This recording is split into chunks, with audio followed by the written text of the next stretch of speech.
Welcome to the Portland Real Estate Podcast, Oregon and Southwest Washington's #1 show for real estate news and information. Without further ado, here are your hosts and a couple of guys who, as busy realtors and successful brokerage owners, know a thing or two about real estate. Steve Nassar of Premier Property Group and Joe Fustolo of Soldera Properties.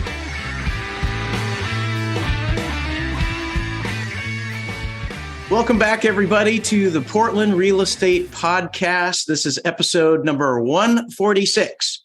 Wow. And this is a Best of Masters episode, and we have lots of great stuff to cover.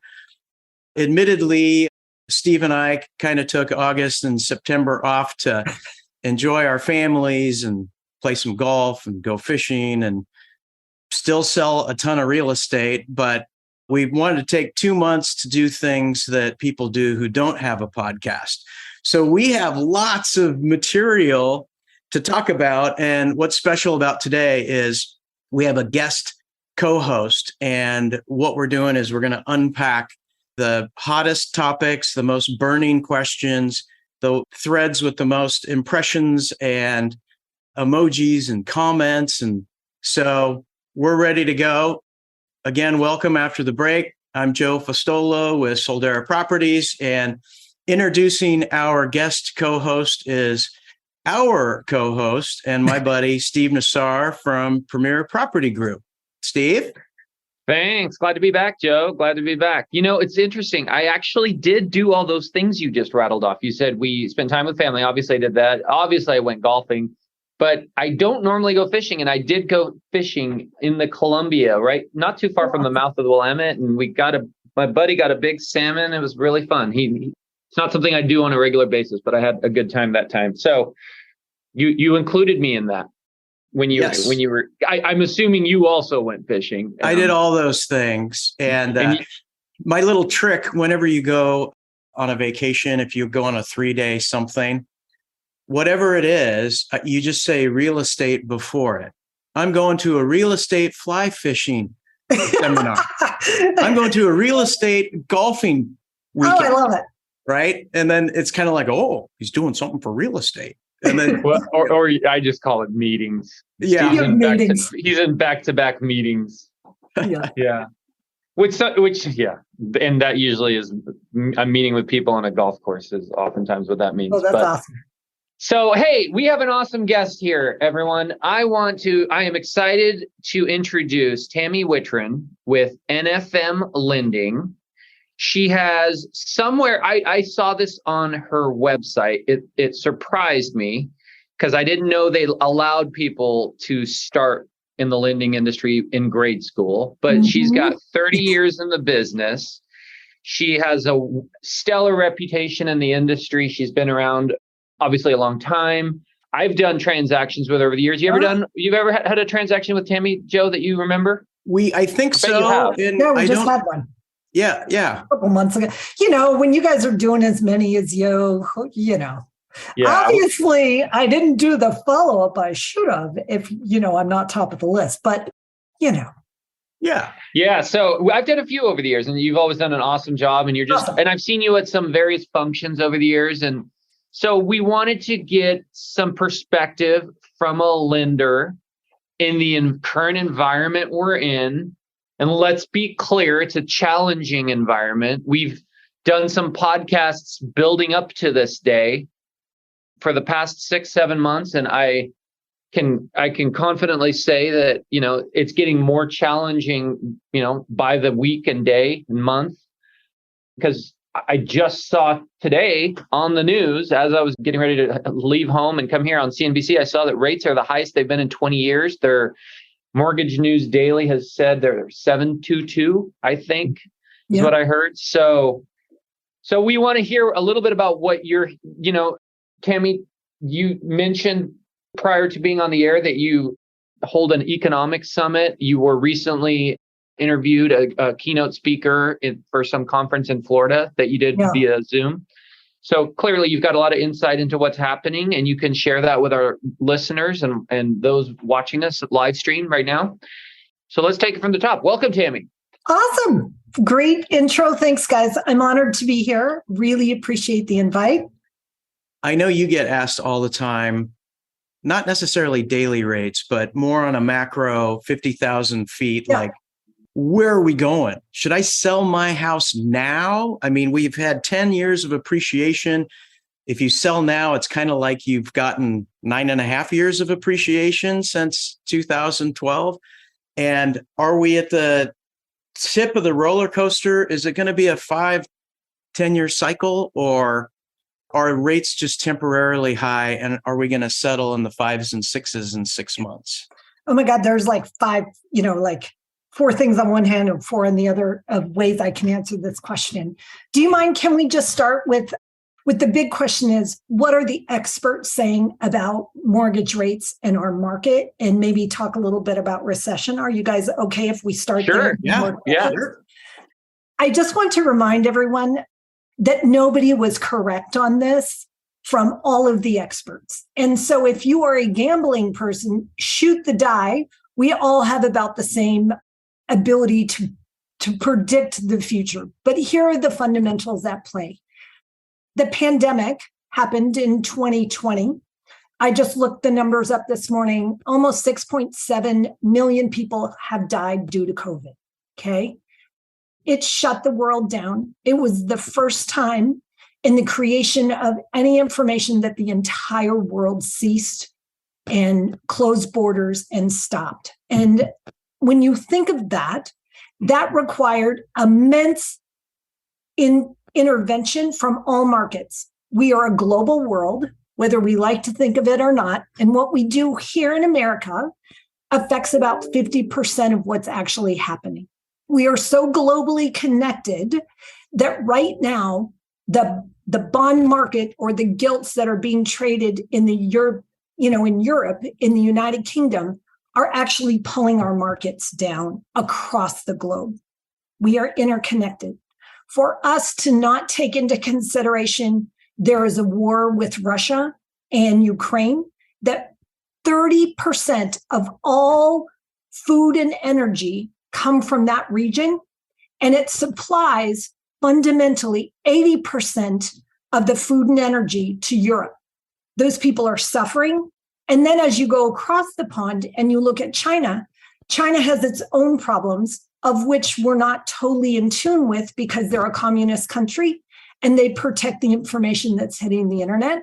China right now has an unprecedented collapse in real estate that they've not seen before. They did a similar thing that we did back in 2008, where they allowed builders unrestrained ability to get lending. And when you do that, corruption happens and the monies are not used for building. And they've seen that.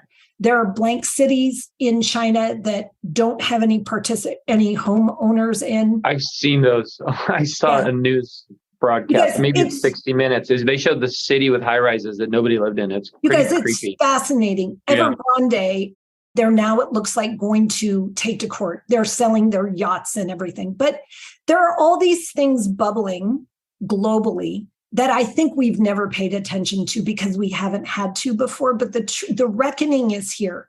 The pandemic hit and everyone globally was affected by it, and everyone stoked the fire.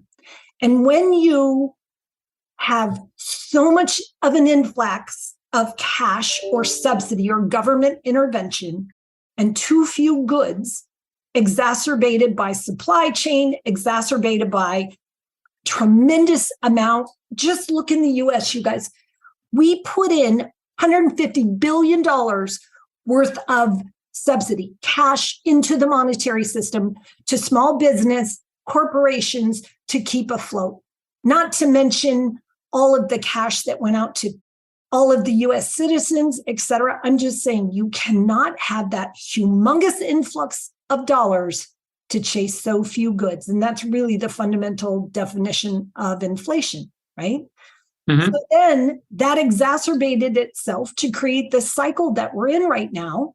And the funny thing is, the Federal Reserve's requirement is to watch and help to stabilize unemployment and to watch and help stabilize inflation, right? Both of which, inflation is way too high, unemployment is too low. And when unemployment gets too low, you get wage inflation. And the front desk receptionist makes 30 hours or $30 an hour. And that starts. And what happens is we have this job shortage in the restaurant industry. And all of a sudden, the food prices are going up because they're paying $17 an hour for a food server. And it exacerbates. But where we are right now is there's still such an employee shortage that I feel it. I go to my boss. I say I need a raise. He says, well, I can give you a raise because I can increase prices. And it exacerbates it, right? That's where we are in inflation right now. What did the federal government just say about Social Security? They're increasing Social Security, right? Mm-hmm. And it exacerbates the problem. Then you add Ukraine and Russia right here that are exacerbating it. I don't think this is a quick fix. I think it's going to loom on for a bit, but the fundamentals of the economy say at some point we should see rates drop. When? Okay. I don't know. You know, I love asking questions, and sometimes I just tell people, it's like, hey, just pretend I'm stupid, which you don't have to pretend that much. Just say, hey, pretend like I don't know anything about anything. I'm in the third grade. What does all of that mean? I mean, everything you said was actually factual and spot on, but what does that mean for all of it, the next year? And I know that everyone has a crystal ball and nobody's crystal ball is perfect, but what does that make 2023 look like as far as our economy, as far as rates, as far as what all of that, if you shoot it through the funnel, what are the results of that and what are we anticipating? So experts are thinking maybe by end of next year, rates are somewhere around 6%, right? Because they feel like all of the intervention, they're expecting that we see a 75 basis point increase to the short-term funds rate. Those are not the same. That does not increase long-term rates, mortgage rates, but it increases the prime rate, the rate at which banks lend to student loans, credit card debt, all of car loans, short-term debt. Long-term is an effect of the bond market and who's trading, who's buying mortgage-backed securities, et cetera. All of that is bubbling. So with that said, we're going to see some slight softening of price. We have to, right? Because we have fewer buyers in the market. But I would also remind everyone, buyers were in the market because we had a global pandemic and rates were 3%. That is not normal, and rates never would have been there. Therefore, those buyers that were buying were able to buy. It's not that rates have gone up and people don't qualify. That was an anomaly, and a population was able to buy that never has purchased before because of just economics. So we're chemists are working on COVID-20. Yeah, and it should exactly. be Q2 of 2023, because, we want those rates to be back at 3. But it wasn't, it was good, but it wasn't good, right? No, we know. No, it was not good. Yeah. Actually, a leveling out has been a little more relaxed. For and I would say one thing that I've thought of along the way, in the defense of government, the world was going to be in a dire situation if everybody had to stay home and nobody had money, right? Nobody could work. So they pumped that money out. Now, I'm not saying that maybe there wasn't some missteps in the process, but they pumped that money out to keep people living, quite simply, at a time when people couldn't be around people. We've got the hangover from that now, but at least we can all go out and work and do something about it, right? Versus then. So I have no criticism whatsoever. Who knew we would have the Russia-Ukraine war? Who knew collapsing of China? Who knew all of this was? They learned from 2008. They were slow to respond. Do you guys realize quantitative easing from the 2008 financial Great Recession we had? We just cut quantitative easing in 2017. Quantitative easing is when the government is buying mortgage-backed securities and treasuries off the market and pulls them off to keep rates artificially low. Mm-hmm. We now are putting, so just compare and contrast right now. Prior in 2008, that recession lasting all those years it did, slow to happen. We allowed it to run out about 5 years. During that time period, the max originations that were held was about 4.5 trillion. Okay, 4.5. Prices were not where they are. And the volume in real estate was more around the 600 number. If you were to Google a graph, you guys, and do single family home sales and pull it for the last 10 years, and you see how during the pandemic, we escalated into the 900s. But normally we have been for the last 10 or 15 years in a very wide band of normal. So it was not normal. But now with the pandemic, after that's happened, we have almost 10 trillion worth of mortgage-backed securities that we're holding. And those have to get bled off and pushed back into the market. And they're doing it right now. And they're pushing about 60 million. I could add the million or billion off. Anyway, the gist, it would be billion if it's trillions. Yeah. Yeah, billions. And the gist is you not only have the US doing this, but you have every other country that did quantitative easing. Quantitative easing isn't increasing and decreasing the federal funds rate. It's buying those mortgage-backed securities. And that's what held rates so artificially low. They stopped doing that in 17. Remember, rates increased in 18. Do you guys remember that? And the housing market started slowing. Yeah, it got into the fives. I think pushed the mid fives, which we thought the sky was falling at the time. Everything slowed down quite a bit. But in hindsight, it wasn't that high. What the Fed is trying to do is they're trying to crush demand. I mean, that's plain and simple. And it's kind of a first in our lifetimes, because it always has felt to me in our lifetime that the Fed's been our friend and helping the market, helping us try to do better, right? When we're in recessions. But this is kind of the first time where I don't want to say they're our enemy, but they are trying to slow down the market, and they're doing a pretty darn good job of it. And how they're doing that is by raising the Fed funds rate. They are crushing demand, which is inflation. One thing to touch on, that inflation is the arch enemy of mortgage rates, right? You can't loan money out for 30 years at 5% if inflation's at 8%, right? Thank you for the math. That was good. Yeah, the economics don't work there. So as inflation is raging out of control, mortgage rates go up, and the Fed is, raising the Fed funds rate, trying to crush demand. I heard an interesting video last week where, it was talking about, you mentioned how the Fed funds rate controls things like car loan interest rates, right? Whenever somebody goes into a car dealership and say they buy a $60,000 car, instantly they're getting credit, right? They just sign something and instantly they get the money. That's creating money, new money in the system that goes to the car dealership. They get their car. By raising those rates, they're trying to keep that money out of the system, crushing demand, having less money, new money in the system, so that we can rein back the inflation. That was really good.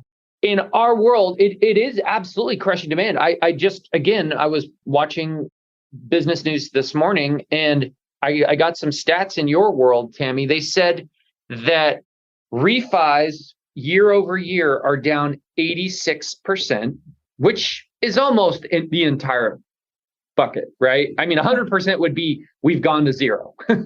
So, I mean, it's a lot. Divorces, I think we have a refi this month of someone who has to refinance because of the divorce. And that's what's left. Yep. People maybe who had a bankruptcy 2-3 years ago, and now they can finally get refi, or somebody that's getting a divorce, or some extenuating circumstance. They have to get equity out of their house. And it wouldn't be a fun circumstance, by the way, if you're letting go of a good mortgage rate and getting a high one. But those types of emergency situations. But get this. So that's refinance activity. Mortgage applications year over year are down like 38%. Yeah, today I just that's a monumental figure in of itself. I mean, that's almost half of what there was last year. And that's on the purchase side of things. So the demand has dropped dramatically out there. It's definitely, and I'd welcome your opinions on this, Tammy. It's definitely hitting the mortgage industry first and hardest from what I'm seeing. Now, I'm definitely seeing it spill into our world, me and Joe's world. I mean, we're a little bit insulated in the sense that we have cash buyers. We have listings and buy side. So, I mean, there's just a little bit more that we have. Whereas you guys, you have buy side and refinances. Well, the refinances are gone. Buy. So you only have the buy side. And then the buyers are like, and that's down so low. But it's definitely moving quickly through our world. And, I'm starting to now hear and see of a lot of layoffs in the mortgage world. Yeah. And it's sad. It's incredibly sad. Obviously, it's not loan officers. They're needed. They're the sales force. It's the support staff. It's the support staff. It's the processors. It's the underwriters. It's the assistants. And it's sad because there's not other jobs out there. I mean, when they get laid off, they're not going down the road to another mortgage company. That company's letting people go too. So it's a tough time for the mortgage world. They could be a cook or a waiter like that. Yeah. Yeah. And this is layoff season. And it's what's interesting is everybody is shocked that they get laid off in October or November and then rehired in April. And if you look at or May. And if you look at, lenders, title, whatever it may be, that company is saving on, you lay off 20 people, there's 20 salaries that you don't have to pay for 6 months. I mean, that is huge. And that is happening more so maybe because there's not enough work to keep everybody busy, but it is something that happens year over year. And Tammy, by chance, did you see Mark Holzman's video about rates and speculation about, so you have your mortgage lender and then you have your mortgage investor, and it's hard to get money from those people because they think the buyers today are going to refi quickly and it's going to be a lost leader for them. Yep. Is that, do you see that happening? I am insulated by it, but it's definitely happening. I mean, they're expecting the pool to roll out. That's why rates have bumped a little bit too from the lender side. Like they're trying to peel back some of the rate differential that will happen in refis. I will tell you, I have experienced, let me start by saying I had more people than I ever had in my career for the last 3 years. Does that make sense? It was the biggest boom I've ever experienced in my life. Absolutely. You and a lot of people. Yeah. Yep. So staffed up, and hopefully, and by the grace of God, I've saved some money. And I knew that was fake. There was never a moment that refinances for me and my business are always a gift. Those are just a gift for doing a good job, right? I don't count on them. They're not a part of our business. Purchase business is something that's the bread and butter. Now, my metric has definitely shrunk. Part of my legacy in this business isn't my volume, but it has been the team that's chosen to work with me. And I just laid someone off that I've had for going on 16 years, 15 plus years. And to have to, it felt like I failed her, like I couldn't keep it going. But, that wage inflation thing is real. The longer you have someone, the more that you had to keep them employed during that. Their salaries just got wacky. And that happened across the industry. I have a friend at Wells Fargo. He has been there 21 years and he ran their refi West Coast division, and he just lost his job. This is real life stuff, you guys. I mean, we knew refis were temporary. There will be a slight refi boom from this period, but it's not going to be enough to ever go back to the way we were. So, I'm looking at slowly trickling into our world too, Tammy. I mean, I'm personally tightening my belt. Now, there's no layoffs or anything close to that, but there's definitely P&Ls that are being looked at and line items that are being questions asked for the first time in several years. Like, what does this do? Can it be smaller? Can it be eliminated? And that's happening across our world too. And I think it's going to continue until you will start to see layoffs in the real estate side of things. And they may be happening already. You had made a point to say that maybe loan officers, that wasn't going to happen. Just a little fun fact. We are required to pay our loan officers minimum wage. Yeah. So we're Those required. ones. So minimum wage plus FICA, plus all of the other stuff we play, plus adding to a 401k, a loan officer costs a company about $3,300 a month. So how many months can a company keep people who aren't producing on? Mm-hmm. We're going to see a bigger layoff, and you're going to see it all the banks, credit unions, and mortgage companies. There's going to be a lot of carnage forward. Yeah, that is a good point. Yeah, I hadn't thought about that. Yeah. Okay, I got one quick question before we jump into our second topic. The first topic, we have a great contributor, Mark Alto, who always has mind-bending things. He's given us sort of the real state of real estate and loans and what to expect. And he had a post that we kind of just covered with, hey, what's going on here? But before we transition to the next topic, are they going to incorporate 40-year loans? Do you ever see that happening? Are they doing it now? There are a couple out there. I think they will hold to see how this moves forward. Fannie and Freddie right now, I've been told there isn't anything percolating as of yet. FHA might be different. FHA's mandate is to get first-time home buyers into the marketplace. And, the non-QM stuff is certainly out there rolling into the 40-year stuff.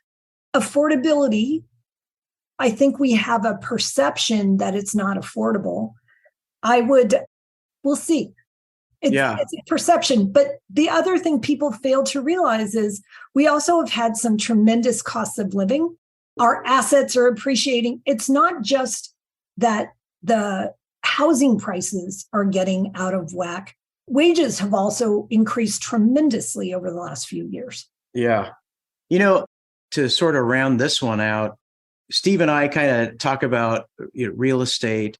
It's sort of like Fight Club, right? You never talk about a settling market, right? The first rule is you never talk about the settling market. And, you kind of see this. It's like a barge, right? When a barge turns to the starboard side, it might go for a half a mile before you even feel it turning. But we know it's happening.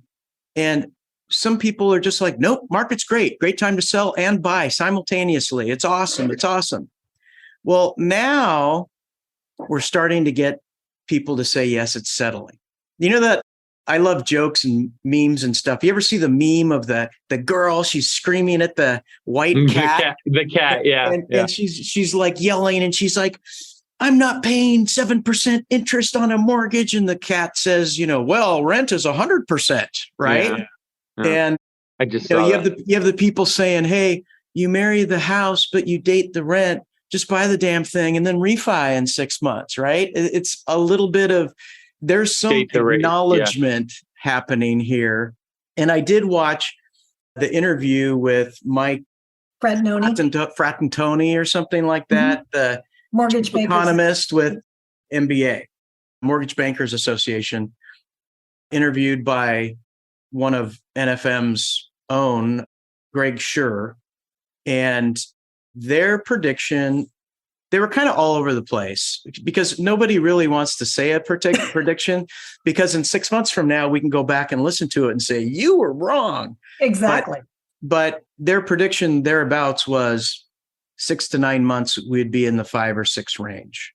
And then, the politician talk came after that, like, but if these circumstances happen, it can go lower. And if these circumstances, it can't. Yeah. But that was basically something to think about. And arguably, they're thinking like the mortgage investor who's thinking, I don't want to make this loan if they're going to refi and I'm going to lose all that money. So a little harmony there. Just priced in. I do have to say, Maslow's hierarchy of needs, second highest need next to food, right?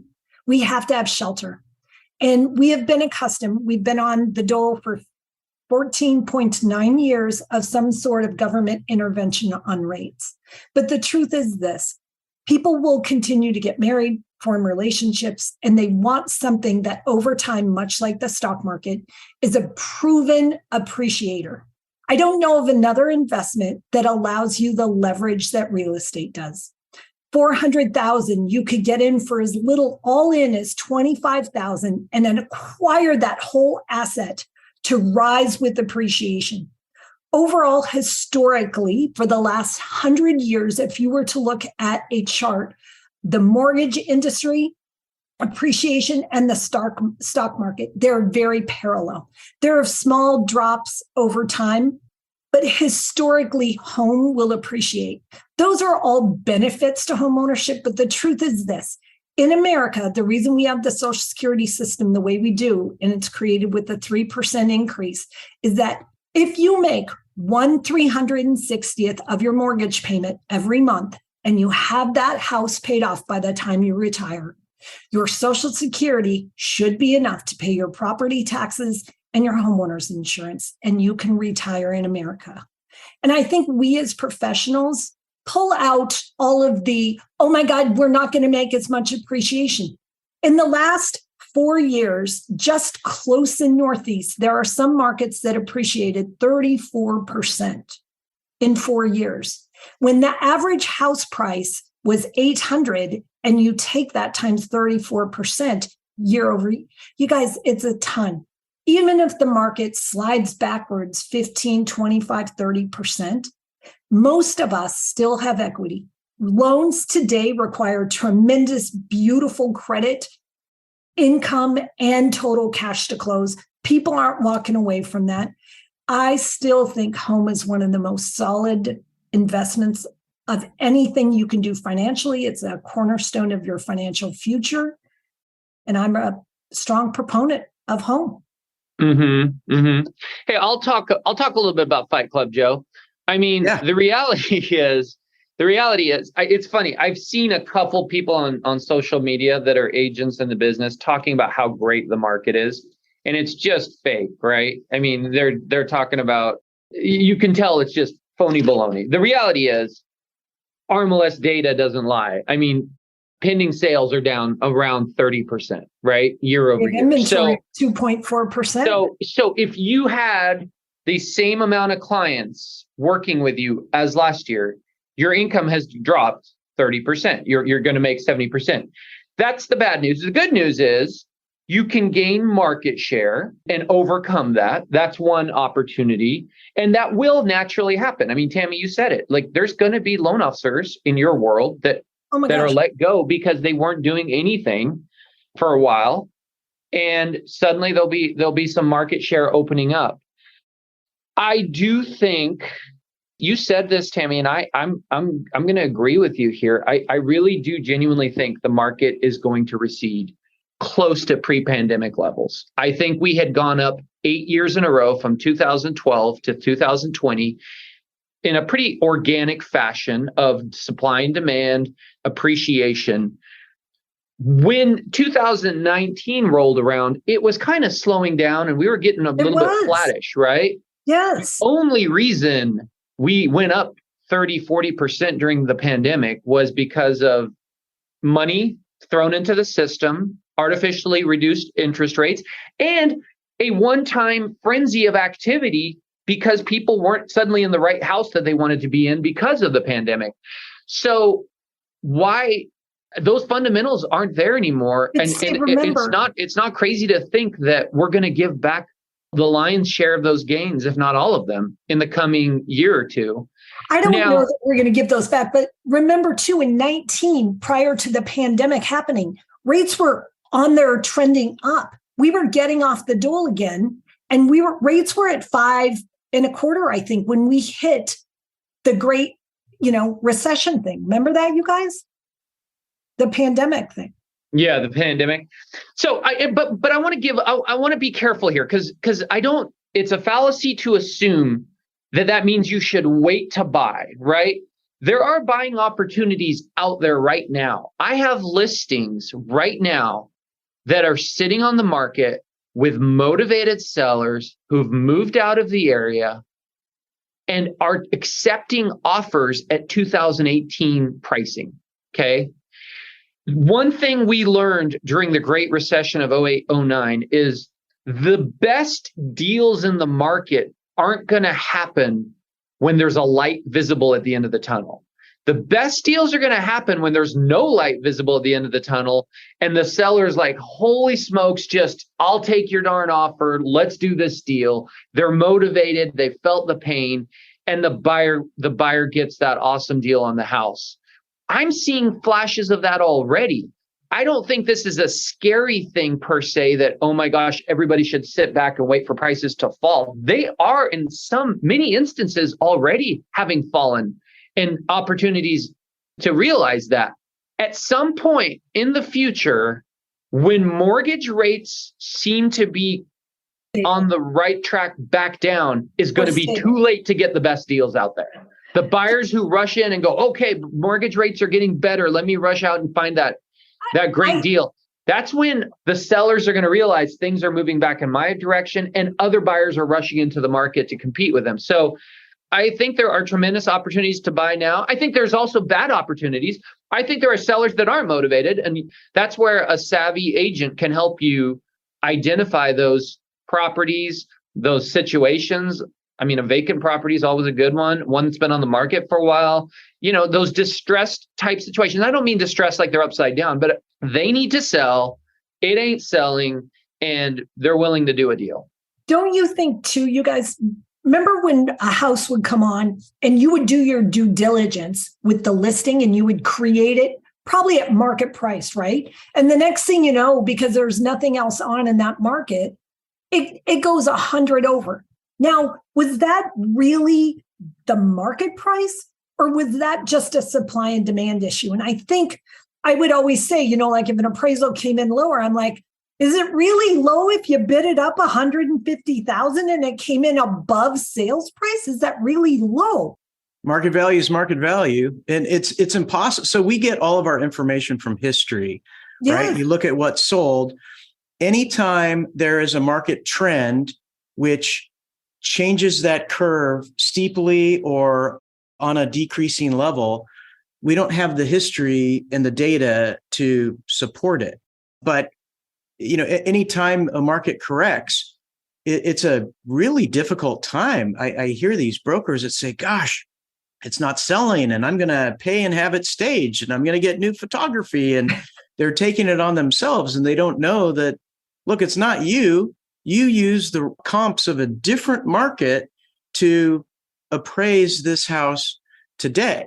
And some of the, you know, it's tricky to see, but if you've been around long enough and you scrutinize it and look at trends, you can figure it out. And they say never miss an opportunity to give a compliment. I do have some kudos for the brilliant minds in Masters in Real Estate, because we called a few things. You know, Charles Turner is really good about putting the absorption rate of what it is. And every month he'll post the absorption rate. And our inventory was 0.6 in December.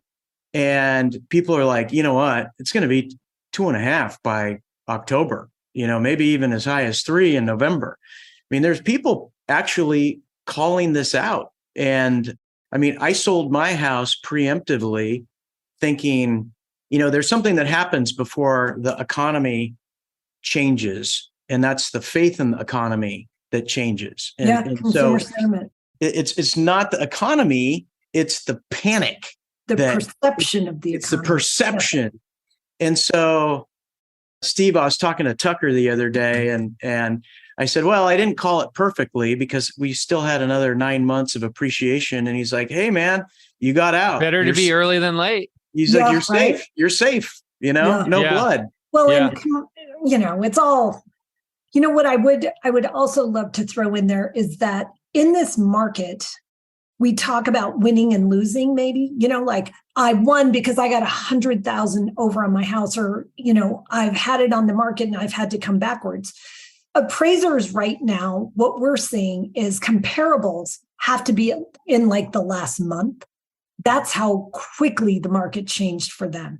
So winning and losing isn't the truth. It's what is the most recent comparable. If you're looking back further than a month, you don't have accurate market info. Exactly We're right. seeing, we just got word on my team today of a termination on a property, Wilsonville property, about 650, I think, low 600s. They didn't give us a reason why. We think it's because they saw something else that's cheaper. I mean, that's the reality. Yeah, Those are some of the challenges of this market, is motivated people behind them coming on the market, probably with a lower price. That people, it's terminations. We were in a market for several years where nobody or very few terminated because there was somebody right behind them ready to swoop it up if they did. There's not that pressure behind people right now. There's not that pressure. Homes are sitting. So even if they terminate and think about it and come back, I mean, the house will probably still be there. On my pipeline, the last 3 months, we've run about 35% termination. If it comes under contract, there's a 35% chance it's not going to go to fruition. I've been saying this for a while. Every market has an asshole. And we're just coming off of the sellers. I don't have to sell if I don't get 150 grand over asking, and just have them waive their appraisal gap, cover the appraisal gap, waive the inspection, waive all that stuff. Well, I think the buyers are going to maybe start being the assholes in the future. And if you remember the 2008, 2012, there's a house that someone paid 1.1 million for, and they have it on the market for 660,000. And the buyers are like, offer them 475. It's just like, and the sellers are going to start writing love letters, Joe. Yeah, right. Yeah. To the buyers. Yeah. They'll start writing a letter and sending it to their agent. Please tell those people who showed my house yesterday, please give this to them. Tell them how much we liked them and when we saw them in our Ring camera. How great they looked in our house. It's funny you say that because we already do that. My sellers do. We call it a fact and a feel list. And the fact is for all the engineers and the CPAs and spreadsheet people, like roof replace in 2017, furnace replace in 2019, new water heater. Those are the facts. And then the feels is, the deer come up and eat our rose petals every July, and the hummingbirds come and, pick the sweet stuff out of the mimosa tree, and like all the romantic stuff. And you put those two together, and it's like, having dinner at a Chinese restaurant. At the end, everybody gets a cookie. The engineer gets to hear about all the systems and when they were done and what the brand was. And the romantic gets to know that you can hear the trains whistle across the river. But we kind of do that love letter already. It's kind of like, why do you love this house? Tell us the things that that a buyer or just a showing broker or me even specifically, I don't know. I mean, I've never spent the night here. I don't know that you hear a loon in the distance. So write this stuff. But and I wonder what the legality of the sellers writing a love letter would be. It was a joke. I don't think I've heard. I know. Hey, let's jump to some other topics, Joe. What do you got in the? Let's bang a few of these out. Nichelle Bradshaw said, I just received a letter from the city of Portland / Multnomah County stating that I owed taxes on all my sales transactions that occurred in the city of Portland and Multnomah County. It's a business tax. Yep. What? Exclamation point. I'm not a PB, just a sole proprietor. Look out, they're doing a lot of audits. So if you haven't been paying the business tax, you might get the same letter. This post reach was 4,500 people, got lots of emojis, 108 comments. And to sum it up, it just kind of turned into a rant about Portland and Multnomah County. That's been out there for a while, though. I mean, there's been a lot of new Multnomah County, Portland stupidity taxes. I just filed mine here in the last week. Well, I'll tell you the worst one is I cut a check for $6,900. This isn't Portland, by the way. This is the metro area. I paid $6,900 for the homeless tax. Okay. Oh. Preschool tax, and I had preschool tax, art tax. I would get double that if the problem was solved. If the problem was solved, Yeah. But I literally handed over $6,900 It for bought a them problem Diddy that kit. is horrific. Yeah, it bought the homeless people and Diddy has kit. no end in sight. So that's like walking into a Starbucks and handing them $5 and then walking out without a coffee. I mean, like, but this tax has been around for a while. You just got to pay it. You got to add up the deals you're doing in Portland and Isn't it pay on it. your net and it's 2%? It's roughly like in my industry, it's about $100 a deal. Well, so in Washington has a 1.5%, the B&O tax, but Multnomah has a tax. So is it clear that anybody, employee or self-employed? Anyone doing business. Anyone doing business. Yeah. My CPA does it for me, but I know I have to pay something on the transactions that I close in Multnomah County. Yeah. So that what would be was the general consensus of the thread, Joe? It's bullshit, blah, blah, blah. But they acknowledged, yeah, you have to pay it. Okay. I think we covered that one. Yeah, let's go on to the next one. Okay. Let's see. Kristen Rader. This is kind of twofold.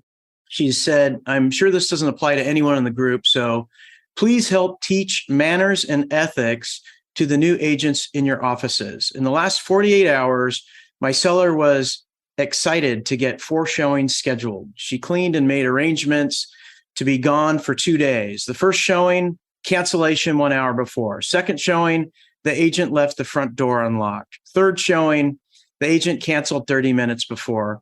Fourth showing was a straight up no-show with no notification or apology. When I texted the agent to find out what happened, he simply said, didn't make it there. We can do better than this as an industry, please. Which I agree. So it's twofold. It's something about professionalism and courtesies widespread across our profession. And the other part is a little bit about safety, right? We have this huge responsibility. We can get into almost any house with our phone, and it's our obligation to follow the rules. That is a huge access point. I mean, it's a huge something that has been granted to us that we don't want to screw up and keep the keys back in the real estate offices again, because is terrible. Can I read a post by Eric Newman that I really agree with? I've done this a bunch myself, and it's very good for our listeners to hear. He says, I remember when I was the buyer looking for a home, there were a couple homes that we knew wouldn't work once we drove into the neighborhood, but agent said the seller made arrangements for us to see it, so we need to be courteous and at least take a quick peek. Doesn't have to be long. Made sense, and we did. Agent did the right thing for all parties. And I agree with that. I actually agree with that. We've had that happen. I've had that happen many times when I'm out showing homes where you pull up in front of the house and they're like, nope. And I try to encourage them to go in for a quick peek. At the very least, honestly, I've done this a couple times, even though the Ring camera will get you if there is one. I've just run in, put my business card down and run out. But even that isn't probably enough, because if they have some camera system, they're going to see that you guys didn't all go in. So it's probably best just go in, do a quick loop, and show appreciation for the effort that went into getting the house ready. Don't you guys think this is new? There are a lot of agents that have been in the industry such a short period of time. And you guys, when you couldn't even get in line to see a house and you had to overbid and everything, and now we have this abundance of listings, I just think we're all confused on what is the right protocol. I just think we need to school everybody on what's accepted. There are new people that do not know. That's true. Really funny. Very so true. Just this morning, I was searching the group, and there's like post after post after post about what they don't teach you is the etiquette and common courtesies amongst realtors. And if you get multiple offers, right, you accept one and then you have to reject the others. You do not make that house pending until you've notified everybody that they got it or didn't get it. And then you got to wait an hour or two to give them the opportunity to contact their buyers so they don't see Redfin says, hey, it went pending. Did we win? And then they call their broker and the broker's like, I don't even know. It just makes them look terrible. So there's lots of etiquette. And so we got as far as putting a class together. And it was Kelly Woodwick with Fidelity. She's Kelly Forbes now on social media. So Kelly Forbes and Ernest Cooper of Cooper Realty, and I probably had some involvement too. We were going to teach how you do these things, showing time, what you do. I personally leave a card at every single house, whether it's vacant or not. And I just do it. And it saves some people's bacon sometimes. Anyway, it is kind of a new thing. I think the 2012ers that came in, because we're going back up and realtors are rich and all they do is you stick your sign in the ground, you get multiple offers, you walk away with thousands and thousands of dollars. And they're more focused on the deal than mastering their craft and the longevity of the profession, because we're going to have a mass exodus. And the people that used to be a hairstylist until I could make more money in real estate, they're going back to being a hairstylist or a bartender or a masseuse or whatever it is. I see it coming. It's already happening. It's already happening. Yeah. I already too. Yeah. Hey, let's talk about forms. The forms changed, Joe. Oh, yeah. You made a post there. Yeah. The forms issue. And what I wrote was, okay, all Oregon brokers got this email. What does it mean? And it was from OREF, I think. And it said, forms, new member benefit, coming soon, early 2023. What does this really mean? Well, to break it down, the non-compete on Oregon real estate forms has ended so that other entities, other companies can draft their own version of Oregon real estate forms that the brokers get to choose from. The only stipulation is whatever form you start out with in any one transaction, you have to be consistent with that entity and only using their forms. But what that means is we now have 2 or 3 or 4 sets of forms to realize. And what if one offer comes on the forms that the benefit means it's free to us, part of our dues? What if the free forms aren't as good as the forms over here? And what if you have multiple offer situation and you have 3 offers and they all come with a different entity of forms? I don't love the idea. I'd rather still have just one standard form and let's perfect it. Let's have the form makers and the realtors get together and say, tell me what you want, what you really, really want, and we're going to put it in these forms for you. And I'm not on the forms committee. I know people on the forms committee, and I have given my recommendations, like the horse that is dead that I have been beating for years is let's get away from calendar and business days. Let's don't go calendar days. Let's don't go business days. Whatever it is, right? Everybody can agree November 2nd at 5 p.m. is November 2nd at 5 p.m. And we don't have to say, well, let's see, you had Labor Day in there and and then a weekend and forget it. Put a date, put a time. So the jury's out on if this is a good thing or not, because I'm nosy and like to be involved in everything. I've looked at them. The new earnest money agreement, residential sales agreement, is way different. And they try and pack the summary of everything kind of on the front page. I like that. You have enough signers for 4 entities. 4 people. Yeah, 4 entities. Yeah. So, well, first of all, let's calm our listeners down. There's not going to be 3 forms. There's only going to be 2. And I've known about this for a while, that this was coming, but I was sworn to secrecy.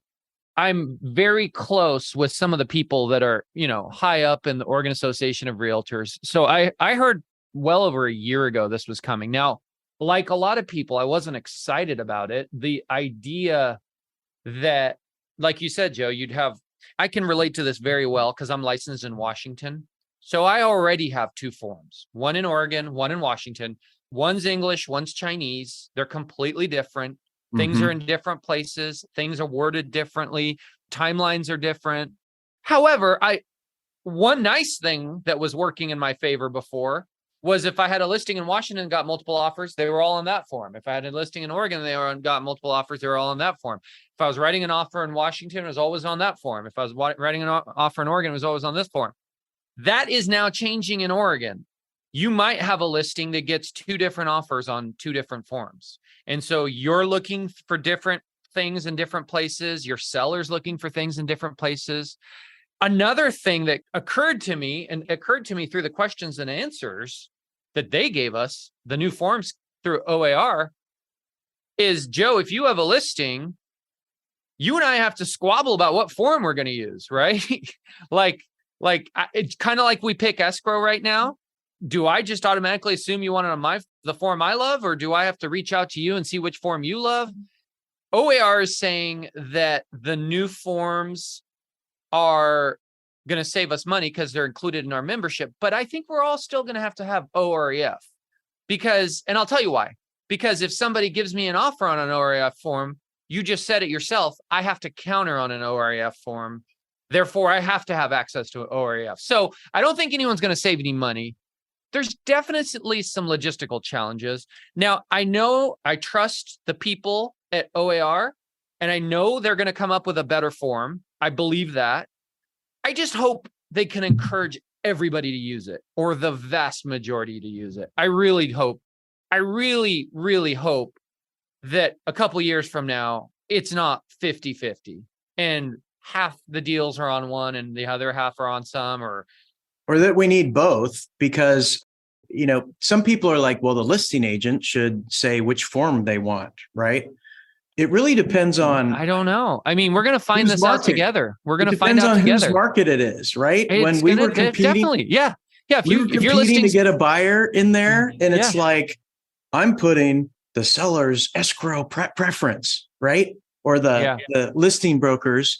I'm doing everything perfect. Yeah. But do you remember when once a year we'd have the forms change, and we'd sit through a class and it'd be like all these things changed, and we were trying to wrap our head about that? We're going to have 2 of those a year now. Yeah.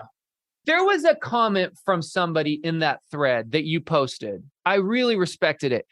He said, I am a reviewing broker at a smallish firm. I've been in the business, years and years. It's taken me decades to memorize the OREF form, to know what every sentence says, to know how the implication of every verbiage applies, so that when an agent calls me and they have a question, I can give them great guidance. He is like, having to master that on 2 forms with 2 sets of changes, continuously moving forward. It's just not ideal. It's not ideal. So there was reasons. I don't know the entire story. What I do know is I'm fairly certain OAR wanted to buy OREF and be in control of the forms and provide it as for free. And for political reasons or for, power reasons, it wasn't possible. And so they said, fine, we'll do it without you. And this is the direction it's gone. So I think we owe it to our association to support them. I think it's okay to voice our concerns, and they need to hear it. I mean, it affects us. It affects our clients. It affects our liability. It affects, if we don't know our form well, because our attention is spread out over 2 forms, there's more chance of problems. There's more chance of risk in a transaction that we get ourselves or our clients into, a bad situation. So, hey, it's going to affect you guys, Tammy. I mean, you guys are going to get, you guys get the forms too. So this is coming your way. You guys, I do want to throw in here super fast, because it's new and it's happening. And we're back to addendums on repairs. And it's kind of like, oh, crap, here we go again. Please make sure everyone is schooled a little bit on addendums that you want your lender to see and your title company to see, and addendums that you don't want them to see. Do your repairs over yonder and then come back. Remember that appraisers must know any seller credit or price change. And we don't want to see the work, because for lenders, if we see the work and it has to do with the health and safety or the function of the services in the home, we're going to call it out. So if you just start all the addendums and you haven't been properly coached, because we have a lot of new agents and they just haven't They haven't had to deal with it. They haven't had to deal with it. Everything was bought as is. I just really think we need to talk to our companies, because not everybody is going to do what we do on my team and review those and make some phone calls. They're just going to push them forward. And the next thing you know, it's not going to be what you wanted. Yeah, that's such a good reminder, Tammy. So what the nuts and bolts of it is, you can't point out a problem with a house and then agree not to solve it and then send that lender that repair addendum to the lender. In other words, if Joe's got a listing and I go, hey, Joe, I need you to put a new roof on. And you go, no, I'm not putting a new roof on, but I'll give you $5,000. Oh, let's send this over to Tammy. Now the lender's like, this house has a bad roof. I don't want this. I need the roof fixed. Yes. I want the $5,000 because it's my asset. So the proper way to do that is if I ask for a new roof, Joe calls me and goes, hey, you know what, Steve, they don't think the roof's completely shot. They'll give you $5,000. Is that something your buyer's willing to take? Then when we agree that that's the case, that was never a fully executed addendum. All over there in the repairs. It was only signed by the buyers, never the seller, so it's no longer needed in the file. And we come up with a new document that says, hey, but if it was in your chronological orders of A through whatever, and even if the buyer didn't or the seller never signed it, the lender is going to ask for it. So we just do your work under a whole nother heading of repair. Yeah. And then get with your reviewing brokers. Get with your reviewing brokers on this. Please. There is a way to do it. We used to do it before the pandemic when nobody needed anything repaired. The drawback about doing, putting more work upon your own shoulders is you're the one that gets to draft some of these things. And it's like, hey, this addendum, we hashed it out verbally. And it's like, you want to write it? Should I write it? What should we do? Most of the time I'm like, hey, look, I'll take this one. Not because I'm a great guy, but I want it written perfectly. Correctly. Thank you. You just got credited $5,000 towards closing costs or whatever. I mean, there is a way to do it, and it can be done. Went back and forth like 7 times on an addendum, just like, no, we can't say that. You can't say that. Mm-hmm. Mm-hmm. And lenders can't really unsee things, unfortunately. They're not, they have to be really careful there. Yeah. Yeah. Bye, Joe. I hear you. Hey, let me touch on a post I made in Masters a couple weeks ago. I had a situation I posted about where I had met with a client who was buying and selling, went well, did a listing interview. She told me about a very specific search she had for a house she was looking for. I went back, set up the search, nailed it, spent a lot of time and effort on it, and started sending her homes. And then shortly thereafter, she nicely said, hey, you know what? I've gone in a different direction. I'm going with another agent. And so the age-old question came up, do I leave that search on or do I turn it off? And it was a great post. That was a great post. There was a lot of great comments. And people identified the dilemma, right? Like, on the one hand, you're like, well, gosh, I did that great work and you're not using me. Should I turn it off? But on the other hand, that work is done. Like, you don't get that time back that you spent putting together that search. It's not like something... And, there was a couple different rabbit holes that went down. It wasn't about stealing the client back. I've gone back and forth on it. Currently, I have a tendency to leave the search on. And the reason is if there's value in it and they're benefiting from it, who cares? Let them have it.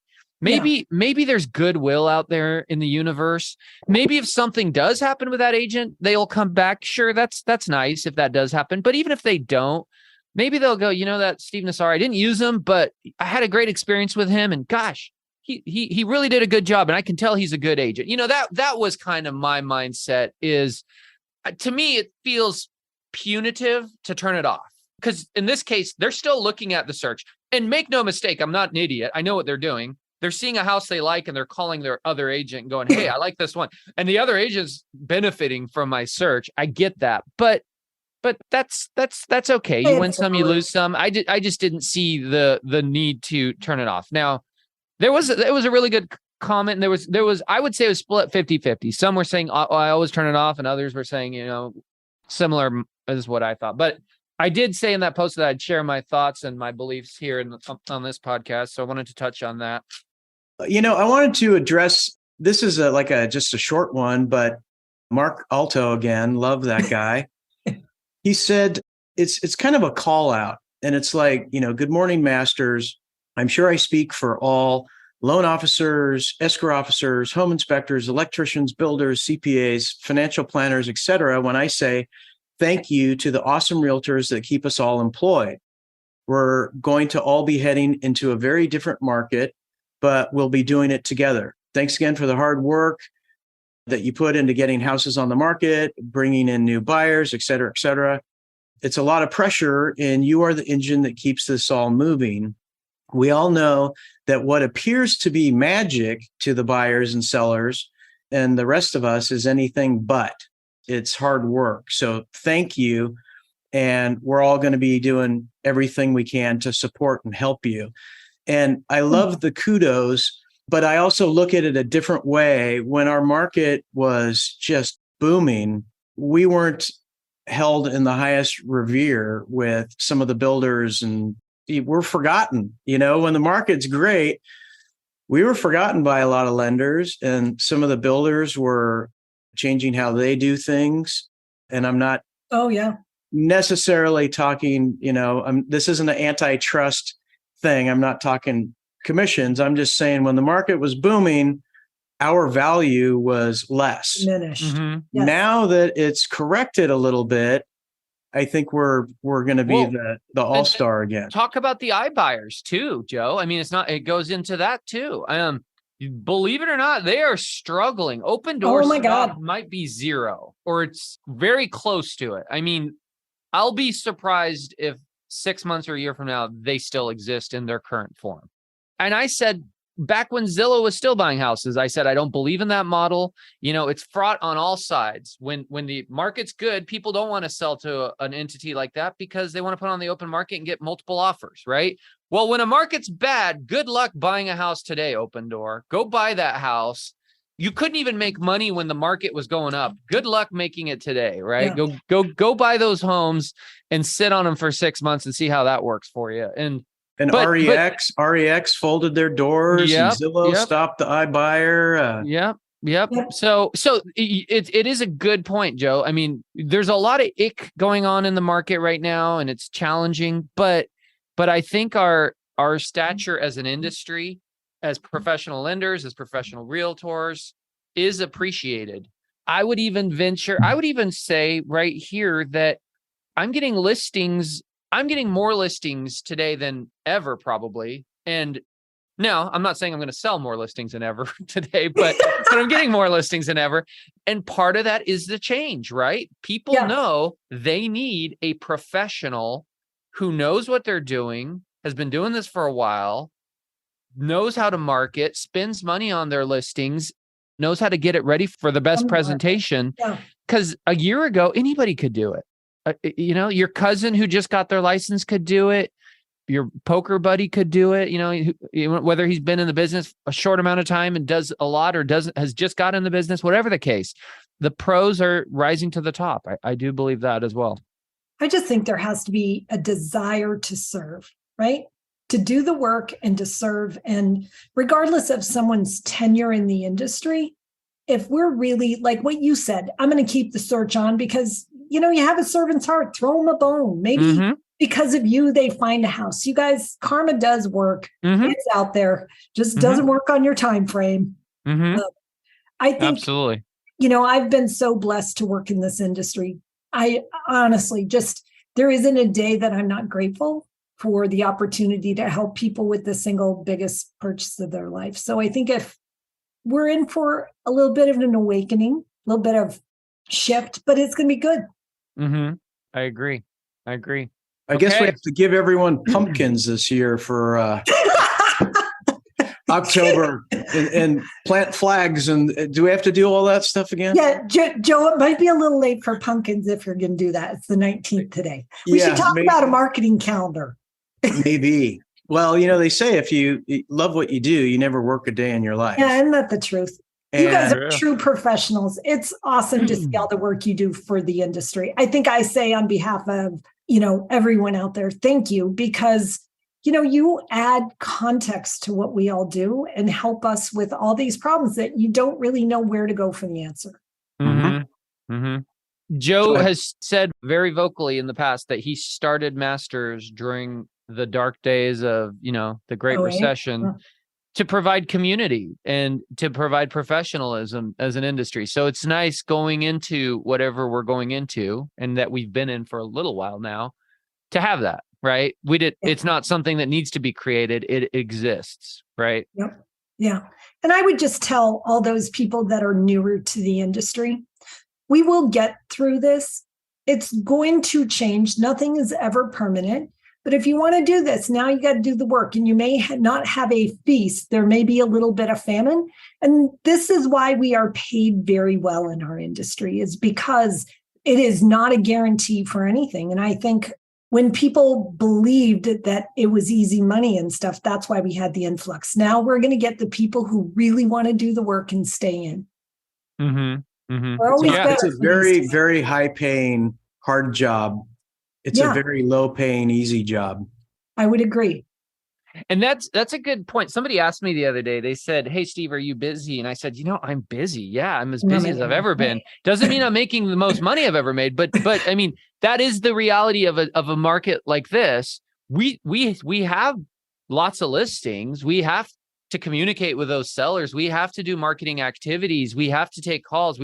We're doing it's just the velocity of them going into escrow and turning into a closing is what has slowed down, right? Yeah. Everything else is still pretty busy. And I've heard that from my lender too, Tammy. She says, I'm on the phone constantly. Oh my God. And files are hard, and getting things through is hard, and pricing is hard, and they're calling me back 10 different times. And each time I'm giving a higher rate and payment, and it's brutal and it's exhausting, yet, they're making less money. So my comp is way down to compete with these interest rates. You guys talk about the iBuyer. We've also had disruptors with everybody thinking, mortgage is the way to make money and get in here. And, we're going to cut comp, and it's going to be a tough few months ahead. I'm, just bear down. Watch for Zillow to close down their mortgage division, by the way.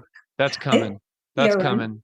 Everybody went back to we'll just bring it all in-house. It's all easy. Now, all those big mortgage companies are struggling, right? We agree with that, right? They're laying people off. So now Zillow's brought that little beast into their fortress. Well, and, you start thinking about, it's $3,300 a month to keep somebody that isn't producing. How many months do you do that? And how many massive amounts of folks do you have? I mean, there's going to be a lot of carnage, but there needs to be, you guys. We are, with inflation, we had the highest amount of refis ever. We couldn't find enough people. I mean, there was a time I was 140 days out just to close a refi. Come on. That was all a gift. In our world, prices didn't even mean anything anymore. Like you just put it on the market. It didn't matter what the price was, and you were going to get 5 offers, and it was going to go 50 grand over. Who thought that was sustainable? Who thought that was going to end well? And hopefully the buyer understood that they waived everything and the home inspection. We have podcasts, Joe, and we have threads and masters where we go, this is not going to end well. Oh my God. This is a party. And there's going to be a hangover. And we're all drinking that Jamba punch. Yeah. Right? 2008 all over again. Yeah. Not to that level. There's differences. Not to that level, but. Yeah. All right. So let's do our little closing, round it out. I'll go first, then Tammy. Steve, you bring it home. My thoughts, super content on this. And everybody wants to know what's going to happen. Not a day goes by. What's happening with these rates? What's happening with the value? What's happening? We covered that as best we all can. I do want to thank the Masters in Real Estate group. I said everybody has a crystal ball, and they're usually a little bit murky, but the Masters in Real Estate group's crystal ball seems to have a little bit more clarity than some of the other groups that I belong to. I mean, they really can hone down of what's happening. And the thing about having a podcast is we immortalize what we said, right? You go back 6 months, you're going to hear that we predicted what the absorption rate is going to be today. And we happen to be right. And the final thing to all the subscribers and listeners, thanks a bunch. We are here to promote education, knowledge, technology, market trends, professionalism, common courtesies. So whatever screen you're on and wherever that little subscribe and like button is, pound it a couple times, because we're not as funny as Joe Rogan, but we can help you more than he can. I guarantee you. That's all I got. How about you, Tammy? All right. Thank you for that handoff. So I wanted to leave with a value add for all of you guys. I was on a coaching call with a guy that coaches a lot of lenders who have builders, et cetera. And we were talking about a 2-1 buy down and listings in general offering a seller credit. And the funny thing is, guys, from our perspective, talking to buyers that are out there looking, buyers don't really understand a seller credit, and many times realtors don't. So my just hope for all of us is that we take the time to understand what a 2-1 buy down is. And if you're going to talk to your seller about a credit, if you were to talk to the seller about offering that and the cost of that, let's say they're willing to give $12,000, the verbiage that will help sell that listing isn't that we have a seller credit. It's that the seller wants to participate in your mortgage payment for the next few years. Okay, write that down, guys. The seller wants to participate in your mortgage payment, or something the seller's lowering that. That's my great takeaway. Yeah. And you guys embrace the suck. I wish I knew when it was going to be over, but just get through it, save your money. Yeah.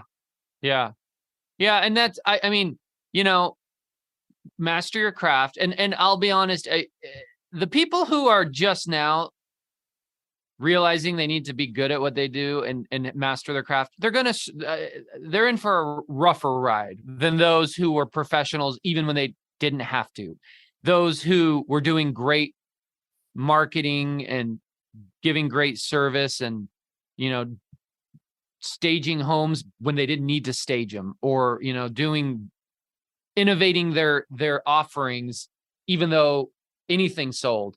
They're going to be playing catch up. They're going to be playing catch up and they're in a bad spot. But I mean, get started, I guess. But everyone across the board, tighten those belts, look at your P&Ls, look at your expenses, everything.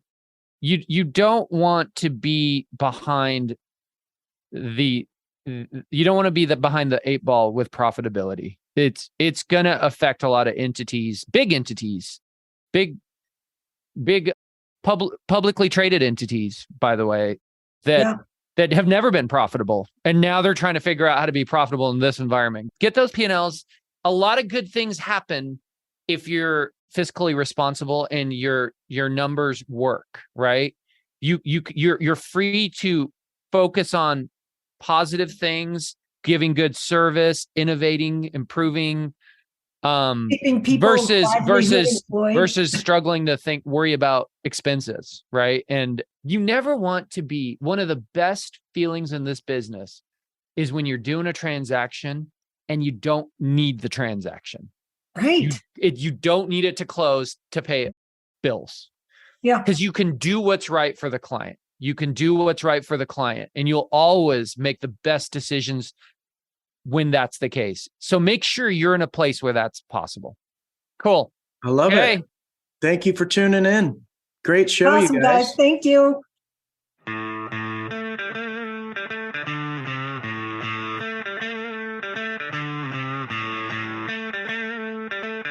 Hey, everybody. Thanks for tuning in to the Portland Real Estate Podcast, Oregon and Washington's #1 show for cutting-edge real estate discussions.